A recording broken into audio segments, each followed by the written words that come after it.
Good morning students. आज हम कोणों के प्रकार के बारे में पढ़ेंगे। सबसे पहले तो जानते हैं कि कोण होता क्या है। जैसे ये दो किरणें आपको दिखाई दे रही है, ये जो दो किरणें हैं, एक और ये दो, तो इनके बीच का जो ये हिस्सा है, ये जो हिस्सा है, ये कोण कहलाता है। और ये हिस्से दो प्रकार से हैं इसके, आप देख रहे हो। एक तो ये अंदर का हिस्सा है और दूसरा ये इधर से बाहर का भी हिस्सा है। ये इधर से ऐसे, ये बाहर का हिस्सा है। तो ये दो तरह के कोण होते हैं।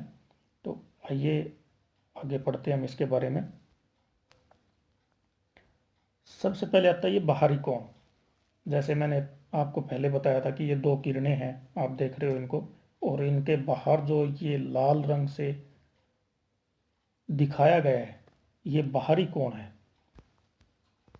और आंतरिक कोण, जो दो किरणें हैं इनके बीच का जो ये कोण है, ये आंतरिक कोण है। फिर आता है समकोण। जैसे दो लाइनें एक दूसरे के ऊपर बिल्कुल सीधी खड़ी हो तो वो समकोण कहलाता है। और यह समकोण जो होता है, इसकी माप होती है 90 डिग्री की। तो 90 डिग्री के कोण को हम बोलेंगे समकोण। समकोण, 90 डिग्री के कोण को समकोण कहेंगे। दूसरा है न्यून कोण। न्यून कोण होता है वो 90 डिग्री से कम के कोण को न्यून कोण कहते हैं। चाहे वो कितने भी डिग्री का हो, 90 डिग्री से कम होना चाहिए।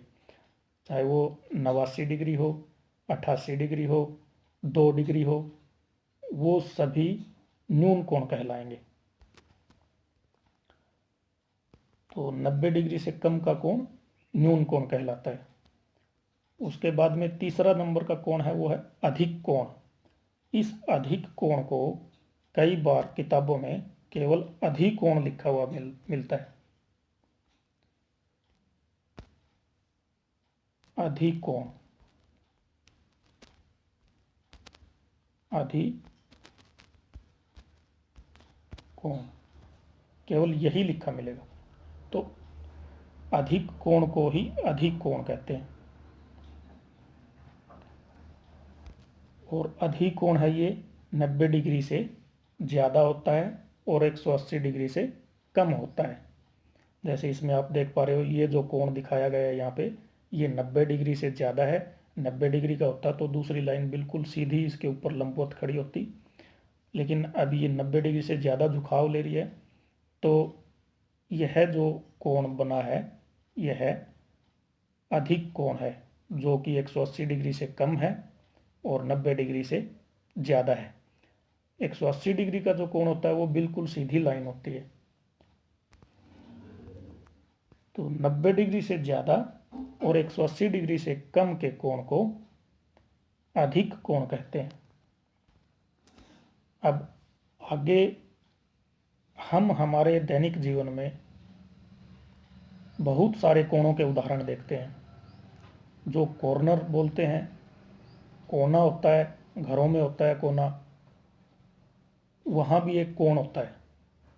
जैसे हमारे घर के ऊपर की छत होती है और जो दीवार होती है, उसके बीच में जो कोण बनता है वो 90 डिग्री का कोण बनता है, समकोण होता है। और अगर दीवार एक दूसरे के ऊपर बिल्कुल सीधी लंबवत रूप से बनी हुई हो तो दीवारों के बीच का जो कोण होता है वह भी 90 डिग्री का होता है। अब ये एक स्क्वायर आप देख रहे हो, इस स्क्वायर के जो आंतरिक हिस्सा है यह भी समकोण है। जैसे ये हिस्सा आप देख रहे हो, यह एक समकोण है, दूसरा एक ये समकोण है। ऐसे नीचे के जो दो कोने हैं वो भी इसके समकोण है। तो इसके अंदर कुल 4 समकोण हुए जिसकी माप 90 डिग्री की है। न्यून कोण, इस तरह के त्रिभुज में, इस तरह के त्रिभुज में जो 3 कोने बने हुए हैं, यह न्यून कोण के उदाहरण है।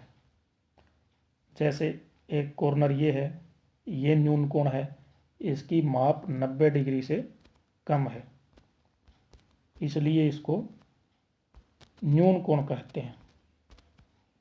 दूसरा ये है, और तीसरा जो कोण है वो ये है।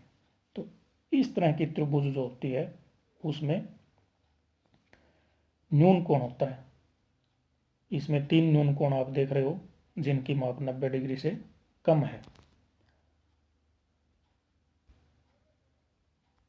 जैसे मैंने आपको बताया था कि घर में जो दीवारें होती है बनी हुई वो 90 डिग्री पे बनी हुई होती है। छत के और दीवार के बीच में जो कोण बनता है वह समकोण बनता है, और दीवारें अगर लंबवत खड़ी हो एक दूसरे के ऊपर तो वो जो कोना कोना बनता है वहाँ भी समकोण होता है। ऐसे ही हम हमारे दैनिक जीवन में और बहुत सारे कोणों के उदाहरण देखते हैं। जैसे कैंची है, कैंची को आप पकड़ के खोलते हो तो कैंची के जो आंतरिक कोण बनता है वह न्यून कोण बनता है। चिमटा है, चिमटे के बीच में जो आंतरिक कोण बनता है वह न्यून कोण बनता है।